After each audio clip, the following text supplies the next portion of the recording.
ఈ వడిగేపల్లి పంచాయతీలో ఈ గొల్లపల్లి గ్రామానికి కొన్ని దశాబ్దాలుగా రోడ్డు సౌకర్యం లేక మట్టి రోడ్డు ఉండి గుంతలతో కూడినటువంటి రోడ్డు ఉంది.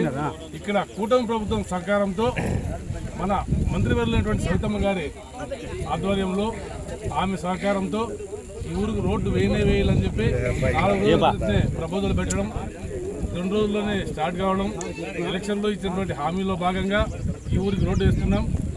ఎంతమంది ఎమ్మెల్యేలు మారినా ఈ గొల్లపల్లి తలరాత మారలేదు. కాకపోతే సవితమ్మకు వచ్చిన తర్వాత ఈ గొల్లపల్లి తలరాత మారిపోయింది. ఇక్కడ మంచి రోడ్డు వేస్తున్నందుకు ఈ ఊరి తరఫున నేను ధన్యవాదాలు తెలుపుతూ, అందులో చాలా తక్కువగా ఉంది, ఆ విడుపు తక్కువ వల్ల వెడల్పు చేయడానికి ఇంకొంచెం సహకరించాలని ఇక్కడ ఉన్నటువంటి గ్రామస్తులు లీడర్లు సహకరించి కాంట్రాక్టర్కు అన్ని వాళ్ళందరికీ సహాయ సహకారాలు చేయవలసిందిగా కోరడమైనది. 54 నుండి గొల్లపల్లి వరకు 1.2 కిలోమీటర్ ఉంది.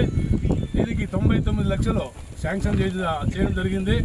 20-25 రోజుల్లో ఈ రోడ్డు పూర్తి చేస్తామని హామీ ఇస్తున్నాం.